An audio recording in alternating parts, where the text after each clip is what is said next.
Thank you very much. We've been requested to sit by these media people who are blocking some of the key participants in this very important handover ceremony. My colleague, Honorable Mvurya, the incoming CS for Youth Affairs, Creative Economy and Sports, and I was telling him to get used to this very long name. It's a mouthful. To the PS of Sports, the representatives of the ministry from senior departments in the ministry, the CEOs, the president of FKF, our LOCs who are here, the media, distinguished guests, ladies and gentlemen, good morning. Good afternoon. Good afternoon again. Good afternoon.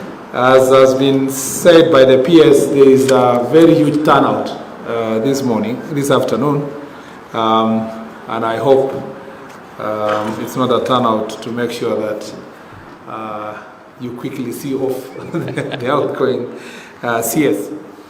But be it as it may, I just want to start by saying we thank God for giving us an opportunity and the gift of life to be here and to serve our country. We want to thank the President, His Excellency William Samoei Ruto, for giving me an opportunity to serve this country as a Cabinet Secretary for the last almost 2.5 years. Thanks to him and the people of Kenya, I have the greatest honor to serve this country in the position of the Cabinet Secretary, and I've done so now in 2 ministries, and this is the new ministry I'm moving to is the 3rd. I just want to say that every time you get a chance to serve your country, let alone as a Cabinet Secretary, it's a great, great privilege and honor. And I must say that one of my most exciting moments to serve was as CS for this Ministry of Youth Affairs, Creative Economy and Sports. It gave me a very different perspective in public service. Having come from infrastructure sector as my first posting, this job gave me the wonderful opportunity to interact with citizens more and to interact with a sector that I dearly support, and I'm a fan of sports. And therefore, when I came here, I felt completely at home. Let me first thank the PS for Sports, Engineer Peter Tu, and PS Ismail for Youth Affairs and Creative Economy, for making it possible for me to quickly grasp the 2 portfolios and to understand the work that was being done, and for the continuous service they have given to the nation since they came to this ministry.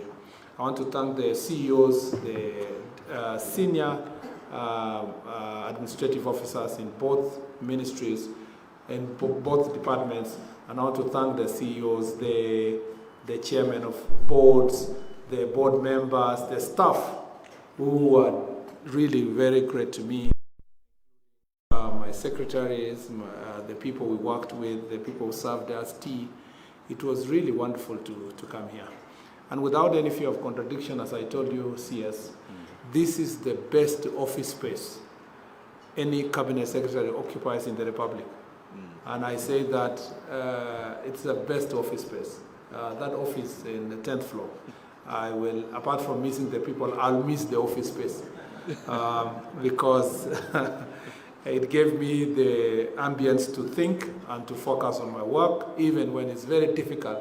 It gives me a very good view of the city, and sometimes the view of the people of this city and the country who inspire us to continue serving and who really labor hard to pay taxes for us to make sure that we provide services to the public. For the 3 months I've been here, I have met men and women, young and old, people who occupy different positions and office, who quietly are going about their services to serve this nation in public service, and public service is endowed with people who have made it possible for me to deliver in this ministry. Every time I've been asked, what is your greatest contribution as a cabinet secretary? I always answer, I have only one answer: leadership. The responsibility of a cabinet secretary is to provide leadership the technical know-how is already existing within the ministry. So my greatest achievement here is to have been able to lead for those 3 months or so and to make decisions. My mantra is that it is better a bad decision than not to make a decision at all. And every time I have faced a decision in this ministry, whether we should construct the stadium, whether we should hold a sports issue, whether we should do the youth elections or not, I have always taken the view that it is better to consult, make the decision, let historians judge whether that decision was good or not. And for those 3 months, there are a few decisions that we made, Honorable Mvurya, that I think continues to build on the foundation which was laid by Honorable AJAABU Namwamba, who was here before us, and the things that I had to do on top of that, and which I believe that you will find it hopefully useful to build on as you continue your service. Number one is to say that there is a lot of reform work that needs to be done in this ministry. There are a lot of legal gaps, both in the youth sector, creative economic sector, and sports. And as such, we have progressed the conversation, and there is a public participation on the sports development bill and sports development policy, youth development bill and youth development policy. On the sports side, we have established a task force that is ongoing, composed of men and women who have necessary expertise to work on the sports bill and sports act and the sports policy. I believe, Honorable CS, that you can progress this conversation to its logical conclusion so that we can have a legal framework that responds to devolution, responds to many other aspects that we need to deal with. We also have in this ministry, we had challenges for a long time on matters of gender-based violence, targeting on athletes. And we established gender-based violence or gender-based violence response office and established an office with the CEOs and the team that will be led by yourself, an oversight team that will be led by yourself, and in your absence, chaired by Catherine Dereba, who is a renowned athlete in this country. I believe that was a very innovative way of addressing these issues. And I believe in the ministry where I am going, or where I have gone already, I will be working with you to make sure that also issues of gender-based violence are addressed in all sectors in the country, but this was specific to the sports sector.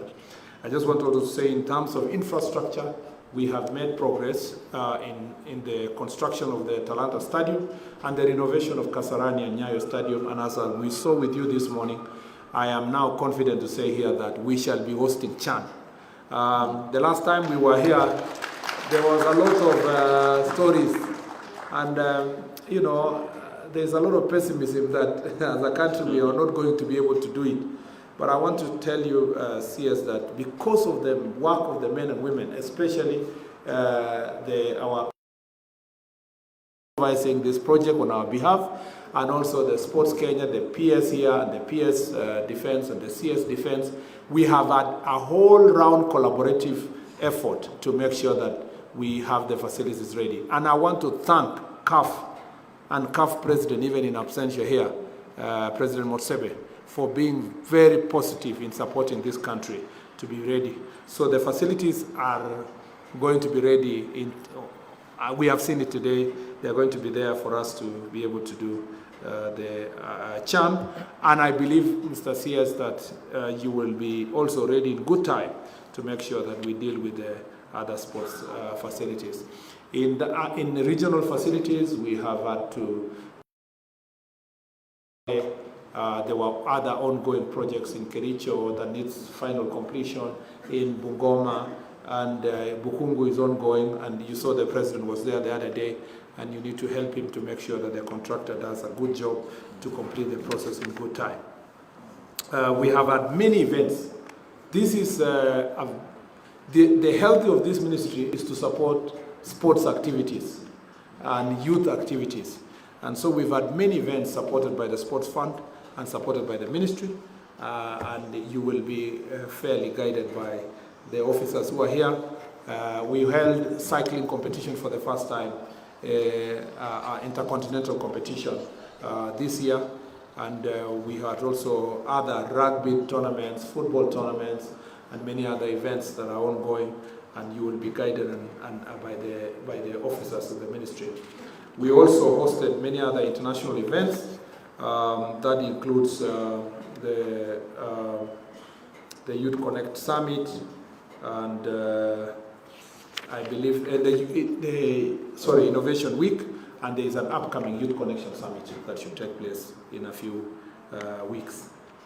On the youth sector, I think it's extremely important to note that we have unlocked the process of National Youth Council elections, and the roadmap is in place. The team is already ready.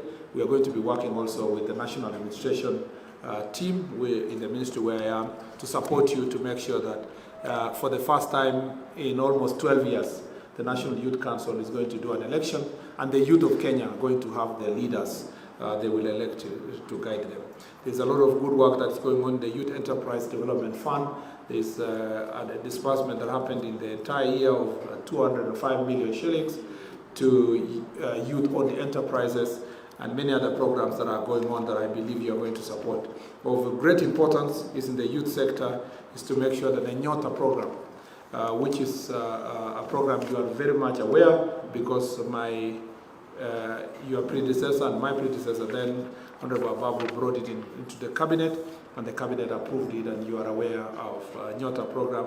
Now it's being rolled out, and I believe with your support is going to go far. See, as this report, I'm not going to read all this report because this is the report we have signed. It's going to help you the best way possible in your office. I will miss this ministry and miss the people who are here. I will look forward to collaborative efforts and intergovernmental level between myself and you in any other event that is going to take place in future. And as a sports fund, I will be looking after you in many ways, especially football.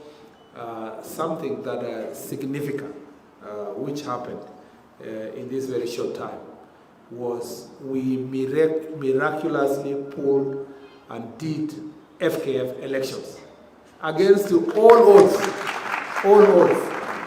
I do not wish to say anything about those who are in office because I don't want to be in my last day in office to continue being at war. But I arrived here with a lot of energy, wanting really that FKF has a new leadership. I did negotiations, we did all kinds of things that we needed to do, and I want to thank the judiciary for heeding to our call, especially when we send our lawyers to court to make sure that they clear the way to have these elections. I want to congratulate the president of FKF, Hussein Mohammed, my friend, and his vice president, McDonald Mariga, for spirited campaign and emerging victorious, being the winners. When they came here, I told them, you are my friend, but I'm not going to assist you. The only thing I will make sure is that there is an election, and there is a free and fair election. And we did our best to make sure that they succeeded. Congratulations again, Mr. President, and I believe that you have a very good team. The thing that why I say this, because that was just the beginning. There are many briefcase federations in the country, and I say so with a lot of confidence. Many briefcase federations that do not have legitimacy, that are one-man show, that are used for people to make money for themselves and deny the youth of Kenya opportunities for sports. My friend, the governor, as a former governor, you understand what politics is. And for you, you will need to wear your other political helmet because you have to knock many places here to make sure that the federations are functioning. And since we unlocked the FKF, you have many other federations that I'm sure you will unlock to make sure that many Kenyans have opportunities in different sports across the country. Thank you very much, everybody, for making it possible for me to enjoy this place.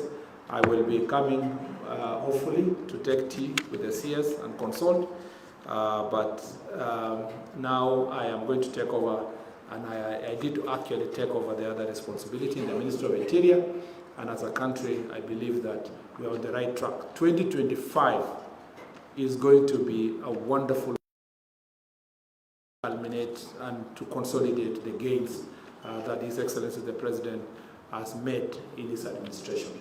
Thank you very much, and best of luck, my friend, Honorable Mvurya. I knew him when I was a senator, and we met in his village in the county, and our friendship has flourished from then up to now, and I look forward to seeing him succeed. I believe in 2027